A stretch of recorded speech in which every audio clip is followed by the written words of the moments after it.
السلام علیکم ورحمۃ اللہ وبرکاتہ۔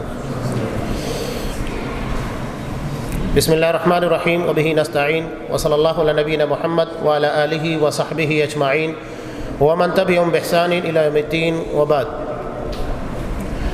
قال اللہ تبارک وتعالی اعوذ باللہ من الشیطان الرجیم بسم اللہ الرحمن الرحیم۔ اذا جاء نصر اللہ والفتح ورأيت الناس يدخلون في دين الله أفواجا فسبح بحمد ربك واستغفر إنه كان توابا۔ تمام قسم کی تعریفات اللہ رب العالمین وحدہ لا شریک کے لیے لائق و زیبا ہے، جو ساری کائنات کا تنہا خالق و مالک ہے، اور بے شمار درود و سلام ہو اللہ کے آخری نبی جناب کریم محمد رسول اللہ صلی اللہ علیہ وسلم کی ذات مقدسہ پر۔ صدر اجلاس جناب منشی رضا حفظ اللہ، استاد محترم شیخ ابو رضوان محمدی حفظ اللہ، اور دیگر سامعین، میں نے آپ کے سامنے سورہ نصر جو انتہائی مختصر سورہ ہے اسے تلاوت کیا۔ اس ضمن میں جو ایک شان نزول ملتا ہے وہ اس سورہ کی اہمیت کو بتاتا ہے، اس کا پیغام، اس کا میسج کیا ہے۔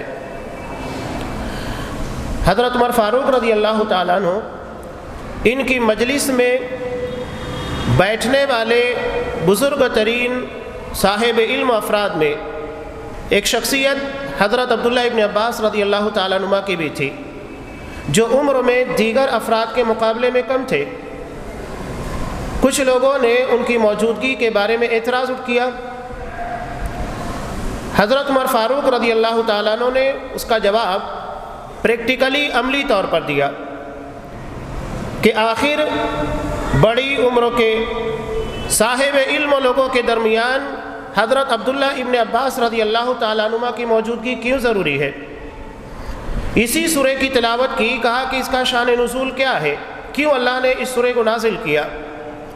ہر کسی نے اپنے اعتبار سے کہا کہ اس کا مقصد یہ ہے کہ اللہ کا دین لوگوں کے درمیان پھیلنا شروع ہو چکا ہے، تو ایسے میں ہمیں اللہ کی تسبیح بیان کرنا چاہیے، اللہ سے استغفار کرنا چاہیے۔ ہر کسی نے اپنے انداز میں اس کے بارے میں جو علم تھا بیان کیا۔ سارے لوگوں کے جوابات کے بعد حضرت عمر فاروق رضی اللہ تعالیٰ عنہ نے حضرت عبداللہ ابن عباس رضی اللہ تعالیٰ عنہ کو کہا کہ اب آپ اس کی تفسیر شان نزول بیان کیجئے۔ انہوں نے صرف ایک جملہ کہا، فیہ نعی رسول اللہ صلی اللہ علیہ وسلم۔ اس سورہ میں آپ صلی اللہ علیہ وسلم کی وفات کی خبر دی گئی ہے۔ کچھ چیزیں ایسی ہوتی ہیں ظاہری اعتبار سے نظر کچھ اور آتی ہے اور اس کی معنویت کچھ اور ہوتی ہے۔ ظاہری اعتبار سے اس سورہ کو تو یہی لگتا ہے کہ اس میں اللہ کے دین کو لوگوں کے درمیان پھیلنے اور لوگوں کے ذوق در ذوق اسلام کے قبول کرنے کے بارے میں خبر دی جا رہی ہے، اور اللہ کی حمد و ثنا کی تلقین ہے، جبکہ بتانا مقصود یہ ہے کہ اس کے تناظر میں، اس کے پس منظر میں، کہ حقیقت میں جس مشن کے لیے، جس مقصد کے لیے محمد رسول اللہ صلی اللہ علیہ وسلم کو بھیجا گیا تھا، وہ مشن اپنی تکمیل کے مرحلے پر پہنچ چکا ہے، اور اب نبی کریم صلی اللہ علیہ وسلم کو اس دنیا کو الوداع کہنا ہے، سفر آخرت کے لیے روانہ ہونا ہے۔ ایسے میں زیادہ سے زیادہ اللہ کی تسبیح، اللہ کی حمد و ثنا اور استغفار کرنا چاہیے۔ یہاں جو پیغام نبی کریم صلی اللہ علیہ وسلم کے ذریعے سے پوری امت کو دیا گیا ہے، قابل غور بات یہ ہے کہ اللہ نے یہ کہا کہ اس کی تسبیح یعنی ہر قسم کے عیب سے اللہ کی ذات کو پاک قرار دیا جائے، اور استغفار کے ذریعے اپنی خطا، اپنی غلطی کا اقرار کیا جائے کہ ہاں میں خطا کار، میں گنہگار ہوں۔ اللہ کی تسبیح اللہ کو بے عیب قرار دینا اور اپنی ذات کو عیب دار، خطا کار شمار کرنا ہے۔ انسان جب تک اس کے سامنے اس دنیا کی وداعی یا موت کا خطرہ نہیں منڈلاتا، تب تک حقیقی معنوں میں اس کے سامنے اپنی خطا اور اپنی غلطیوں کا احساس نہیں ہو پاتا۔ ایک انسان آپ دیکھ لیجئے، اچانک اسے کوئی بیماری بڑی لگ جائے جس کے بارے میں ڈاکٹر یہ کہہ دے کہ ہو سکتا ہے کہ اس میں تمہاری جان چلی جائے، کینسر ہے، بڑی بیماریاں، فوری طور پر وہ کیا کرتا ہے، جتنی مدت ملی ہے وہ لگتا ہے کہ جو بھی موقع ہے لوگوں سے معافی تلافی کرتا ہے، اللہ سے بھی استغفار کرتا ہے، اسے اپنی خطا اپنے گناہ یاد آنے لگتے ہیں، اس لیے کہ موت اب اس کے سامنے ہے۔ نبی کریم صلی اللہ علیہ وسلم کا یہ جو حکم کہ اکثروا ذکر ہاضم اللذات یعنی الموت، لذتوں کو توڑ دینے والی یعنی غفلت کے پردے سے باہر نکالنے والی، جس غفلت میں جانے کے بعد انسان کو اپنی خطا اور اپنی ظلم و زیادتیاں یاد نہیں آتی ہیں، یہ موت ہے جو اس پردے کو چاک کرتی ہے اور دکھاتی ہے کہ ہماری خطا ہماری غلطی کیا ہے۔ اسی لیے کہا کہ اکثر کثرت کے ساتھ اس کو یاد کرنا چاہیے۔ نبی کریم صلی اللہ علیہ وسلم بھی قبرستان جانے کا جو مقصد بتایا وہ یہی ہے، فَإِنَّهَا تُذَكِّرُ الْآخِرَةَ، یہ مرنے کے بعد کی زندگی آخرت کی یاد کو تازہ کرتی ہے۔ یہ سوچ جتنی کمزور پڑے گی ہمارے معاملات اتنے خراب ہوں گے، اور یہ سوچ یہ عقیدہ جتنا مضبوط ہوگا ہمارے معاملات اتنے بہتر ہوں گے۔ اصحاب اکرام کے درمیان مسائل اٹھتے تھے، وہ بھی انسان تھے۔ میں ایک روایت اکثر بیان کرتے رہتا ہوں، بخاری کی ہے، مسند احمد وغیرہ میں، کہ دو صحابی اپنے تنازع کو جو زمین سے متعلق تھا نبی کریم صلی اللہ علیہ وسلم کے پاس لے کر آئے۔ آپ صلی اللہ علیہ وسلم نے ان کے کیس کو، ان کے مقدمے کو حل کرنے سے پہلے کہا کہ ہو سکتا ہے کہ تم میں کا کوئی شخص چرب زبان ہو اور اس کی چرب زبانی، اپنی بات کو بہتر طریقے سے رکھنے کا ہنر، فن، اس کی بنیاد کے پر فیصلہ اس کے حق میں کر دوں۔ آپ تو اعتراف کر رہے ہیں کہ جو ظاہر ہے اور جو بولا جا رہا ہے وہی میرے علم میں آتا ہے، میں غیب کا علم نہیں رکھتا، ورنہ کسی کی چرب زبانی سے میں کبھی متاثر نہیں ہوتا، جو حقیقت میرے سامنے ہوتی وہ بیان کر دیتا، اس کے پر فیصلہ ہوتا۔ لیکن آپ کہہ رہے ہیں کہ نہیں، میں کسی کی چرب زبانی سے اور اس کی باتوں کے اندر لچھے پن سے متاثر ہو سکتا ہوں اور فیصلہ جو ہونا چاہیے اس کے خلاف کر بیٹھوں۔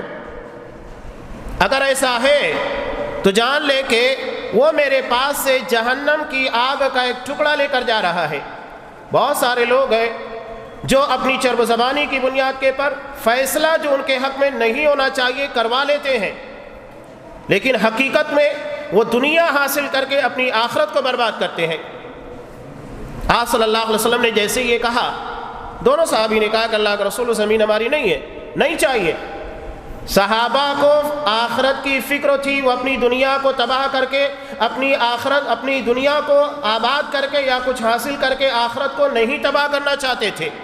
تو یہ عقیدہ، یہ فکر جتنی راسخ ہوگی، یاد رکھیے ہمارے معاملات اتنے بہتر ہوں گے، یا اگر بگڑے بھی تو ان کے سنوارنے کے لیے آسانی بہت ہوگی، آخرت کی فکر کی بنیاد پر مرنے کے بعد کی زندگی کی وجہ سے۔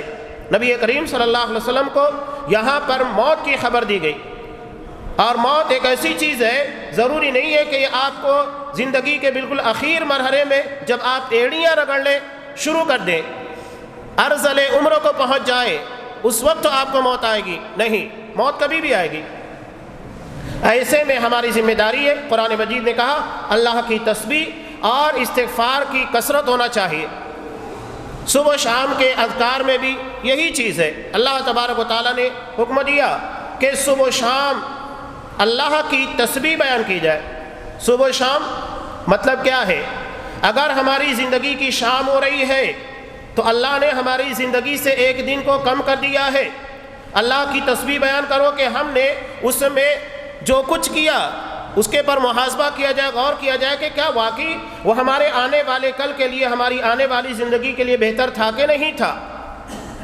اللہ کی تسبیح بیان کیا جائے کہ اللہ نے ہم کو ایک موقع دیا تھا، ایک دن اور عطا کیا زندگی کا، اور اگر صبح ہو رہی ہے تو اللہ کی تسبیح ہے، اس پر بھی اللہ کا شکر ہو کہ اللہ نے ہم کو سو کر بیدار ہونے کے بعد ایک اور دن عطا کیا تاکہ ہم اپنے آپ کو سنوار سکے، بہتر بنا سکے۔ تسبیح اللہ کی حمد و ثنا ہے، اللہ کو ہر عیب سے پاک کرا دینا ہے، استغفار سے اپنی خطا اور اپنی غلطی کو ماننا ہے اور اس کے بارے میں اللہ سے توبہ کرنا ہے۔ استغفار اور توبہ یہ دو اہم چیزیں ہیں۔ سب سے پہلی چیز ہے کہ انسان اپنی خطا، اپنی غلطی کا اعتراف کرے۔ اس لیے کہ جب تک وہ غلطی مانے گا نہیں تو توبہ کرے گا نہیں۔ توبہ کا مطلب ہوتا ہے یو ٹرن، غلط راستے سے صحیح راستے کی طرف آنا۔ اگر آپ کو ممبئی کے لیے جانا ہے، راستہ اس جانب ہے، لیکن آپ ممبئی کے بجائے اکولا ناگپور کے راستے پر نکل گئے، کسی نے آپ کو ٹوک دیا یا کسی جگہ خود آپ کو احساس ہو گیا کہ نہیں میں غلط روٹ پر جا رہا ہوں، تو پہلا اسٹیپ یہ ہوتا ہے کہ مزید آپ آگے نہ جائیں۔ یہی ہے استغفار کہ اپنی خطا، اپنی غلطی کو تسلیم کرے۔ بندہ جب تک خطا تسلیم نہیں کرے گا، اس کے قدم گناہ کے پر جری ہوتے جائیں گے، وہ آگے بڑھتا جائے گا۔ تو استغفار پہلا اسٹیپ ہے، اور توبہ کا مطلب ہے یو ٹرن، یعنی غلط راستے سے صحیح راستے کی جانب آنا۔ علامہ ابن قیم رحمۃ اللہ علیہ بہت پیاری بات کہتے ہیں۔ یہاں اس سے پہلے حضرت آدم علیہ السلام کی جو دعا قرآن مجید نے نقل کی ہے اس پر غور کیجئے۔ جو دعا ہے ربنا ظلمنا انفسنا، کہ اے ہمارے رب ہم نے اپنے آپ پر، اپنے نفس کے پر ظلم کیا ہے۔ یہ ہے اعتراف جرم کہ ہاں خطا ہم سے بھی، غلطی بھی۔ جب تک بندہ خطا تسلیم نہیں کرے گا تو کیسے وہ اللہ سے اپنے گناہوں کے بارے میں معافی مانگے گا؟ سب سے پہلا اسٹیپ ہے اپنے جرم، اپنی خطا اور اپنے گناہ کا اقرار۔ بہت سارے معاملات ہمارے درمیان ہوتے ہیں، پنچایتیں ہوتی ہیں، معاملات حل کیوں نہیں ہو پاتے؟ اس لیے کہ بندہ اپنی غلطی کو تسلیم کرنے کے لیے تیار ہوتا ہی نہیں ہے۔ اگر وہ کر لے کہ ہاں مجھ سے خطا ہوئی تو بات آسانی کے ساتھ بنتی ہے، اور اگر نہیں مانے گا تو بات بگڑتی ہی جاتی ہے۔ تو یہ خطا کا تسلیم کرنا، ماننا، جو حضرت آدم نے کیا کہ ہاں مجھ سے خطا ہوئی، ابلیس نے خطا تسلیم نہیں کی بلکہ اپنی خطا کے لیے نعوذ باللہ اللہ تبارک و تعالیٰ کو مورد الزام ٹھہرا دیا، ربی بما اغویتنی، کہ اے میرے رب، وہ رب کہہ رہا ہے، اور اس کے بعد یہ بھی کہہ رہا ہے کہ جس کی وجہ سے تو نے مجھ کو گمراہ کیا۔ دونوں فرق ہے، ایک راستہ آدمیت کا ہے اور ایک راستہ ابلیسیت کا ہے۔ اللہ نے دونوں چیزیں ہمارے سامنے لا کر واضح کر دی ہے کہ ہم کس راہ کے پر چلنا چاہتے ہیں۔ وَهَدَيْنَاهُ النَّجْدَيْنِ، دونوں راستے ہمارے سامنے واضح کر دیے۔ اللہ نے اسی چیز کا ہمیں اختیار دیا ہے، اور اس اختیار کا غلط فائدہ اٹھانے والے کبھی کامیاب نہیں ہوں گے۔ اس کا غلط فائدہ مس یوز نہیں ہونا چاہیے۔ اللہ نے ہم کو صرف صحیح اور غلط کے بارے میں اختیار دیا، اس کے علاوہ اگر دیکھا جائے تو ہماری زندگی میں کسی اور چیز کا اختیار نہیں۔ نہ ہمیں اس بات کا اختیار ہے کہ ہم اپنی مرضی سے مرد یا عورت بن کر آئیں، نہ ہمیں اس بات کا اختیار ہے کہ ہم اپنی مرضی سے اپنی زندگی، اپنی عمریں طے کریں، اپنے رزق کو طے کریں، نہ صحت اور بیماری کے بارے میں ہمیں اختیار دیا گیا، نہ ہمیں خوبصورتی بدصورتی کے بارے میں اختیار دیا گیا، نہیں دیا گیا۔ انسان ہر معاملے میں اگر دیکھا جائے بے اختیار ہے سوائے ہدایت کے۔ ہدایت کے معاملے میں اسے اختیار دیا گیا، دونوں راستے اس کے سامنے لا کر واضح کر دیے گئے، اور اسی کے پر جنت و جہنم کے فیصلے کو رکھا گیا ہے۔ تو اللہ نے جو اختیار دیا اس کا صحیح فائدہ اٹھایا جائے، خطا جہاں ہے وہاں تسلیم کیا جائے، اور اسی کے لیے اللہ نے استغفار اور توبہ کا دروازہ ہمارے سامنے رکھا۔ یہ راستہ اتنا پاورفل ہے استغفار اور توبہ کہ انسان کی بڑی سے بڑی خطاؤں کو آسانی کے ساتھ معافی اور اس کے ساتھ ساتھ اللہ کی رحمت کا مستحق بنا دیتا ہے۔ توبہ کے اندر، استغفار کے اندر اتنی طاقت ہے، شرک کو معاف کروا سکتا ہے، قتل کو معاف کروا سکتا ہے۔ بنی اسرائیل کے ایک شخص نے 100 لوگوں کو قتل کیا، اللہ سے معافی مانگی، اللہ نے معاف کیا۔ تو یہ اتنی زیادہ طاقت اور چیز اللہ نے ہم کو عطا کی۔ علامہ ابن قیم رحمۃ اللہ علیہ کہتے ہیں کہ جس طرح ہر چیز کا صابن ہوتا ہے جس سے گندگی کو، نجاستوں کو صاف کیا جاتا ہے، اسی طرح ہمارے جسموں کے پر بھی اگر گندگی لگ جائے اس کے لیے صابن ہے، بدن کے پر لگ جائے، کپڑے کے پر لگ جائے، اس کی صفائی کا اہتمام کرنے کے لیے اللہ نے ہم کو صابن عطا کیا۔ ایسے ہی گناہ جو ہمارے دل کے پر لگتے ہیں، یہ ظاہری اور مادی صابنوں سے اس کی صفائی نہیں ہو سکتی۔ اللہ نے اس کے لیے روحانی صابن رکھا ہے، توبہ استغفار کی شکل میں۔ سورہ توبہ میں، سورہ بقرہ میں اللہ نے ایک بہت پیاری بات کہی، ان اللہ یحب التوابین ویحب المتطہرین، کہ اللہ خوب توبہ کرنے والوں کو اور طہارت پاکیزگی حاصل کرنے والوں کو پسند کرتا ہے، محبت کرتا ہے۔ ایک ظاہری پاکیزگی ہے جسے ہم اپنے جسم کے پر یا کپڑوں کے پر لگنے کے بعد صاف کرتے ہیں، اور دوسری روحانی پاکیزگی ہے جو ہمارے دل کے پر گناہ کی شکل میں لگنے والے دھبوں کو صاف کرنے کے لیے توبہ استغفار کے ذریعے رکھی گئی ہے۔ اللہ نے دونوں چیزیں بیک وقت ایک ہی مقام کے پر بیان کی۔ پہلے توبہ کا ذکر کیا، خوب توبہ کرنے والے، یعنی جو اپنے دل کے پر لگنے والے دھبوں کی صفائی کا اہتمام کرتے، اور اسی طرح طہارت یعنی اپنے ظاہری جسم یا کپڑے کے پر لگنے والی نجاست کی صفائی کا اہتمام کرتے۔ اللہ نے دونوں چیزوں کو ایک ہی مقام پر بیان کیا۔ میں ایک روایت آپ کے سامنے پیش کروں، اپنی بات کو مکمل کرتا ہوں، جسے امام ترمذی رحمۃ اللہ علیہ نے سورہ مطففین کی تفسیر میں حضرت ابو ہریرہ رضی اللہ تعالیٰ عنہ سے روایت کیا۔ نبی کریم صلی اللہ علیہ وسلم نے ارشاد فرمایا، ان العبد اذا اخطأ خطیہ، بندہ جب کوئی خطا کوئی غلطی کرتا ہے، نکتت فی قلبہ نکتۃ سوداء، اس کے دل کے پر ایک کالا دھبا لگ جاتا ہے۔ لیکن اگر بندہ چوکنا ہوتا ہے، بیدار مغز ہوتا ہے، صفائی کا اہتمام کرنا چاہتا ہے، تو کیا کرتا ہے؟ واستغفر وتاب، وہ اپنے گناہ کے بارے میں اللہ سے مغفرت طلب کرتا ہے اور توبہ کرتا ہے، یعنی پہلے اعتراف جرم کرتا ہے، مجھ سے خطا ہوئی، غلطی ہوئی، اور اس کے بعد یو ٹرن لیتا ہے، غلط راستے کو ترک کرتا ہے، یعنی اس کے پر گناہ پر اصرار نہیں کرتا، جمع نہیں رہتا، بلکہ اسے چھوڑ دیتا ہے، صحیح راستے کی طرف پلٹ آتا ہے، تو کیا ہوتا ہے؟ سقل قلب، اس کے دل کو چمکا دیا جاتا ہے۔ ہماری گاڑیوں کے پر، کپڑوں کے پر گندگیاں لگتی ہیں، ہم اس کو صاف کرتے ہیں، دوبارہ چمکنے لگتی ہے، اس کی شائننگ دوبارہ واپس آ جاتی ہے۔ ایسے ہی دل کے پر لگنے کے بعد گناہ کے دھبے جن کی صفائی توبہ استغفار سے کی جاتی ہے، تو توبہ استغفار کے ذریعے دل کی چمک دوبارہ واپس آ جاتی ہے، یہ دھبے صاف ہو جاتے ہیں توبہ استغفار کے ذریعے۔ لیکن بندہ اگر اس کے بارے میں اہتمام نہیں کرتا تو نتیجہ کیا نکلتا ہے؟ وَإِن زَادَ، اگر وہ بار بار اسی غلطی کے پر اڑا رہتا ہے، گناہ کے دھبے بڑھتے جاتے ہیں، حَتَّى تَعْلُوَ قَلْبَ، یہاں تک کہ اس کے پورے دل کے پر چھا جاتے ہیں، تو اس کے بعد اس کے پر مہر لگا دی جاتی ہے۔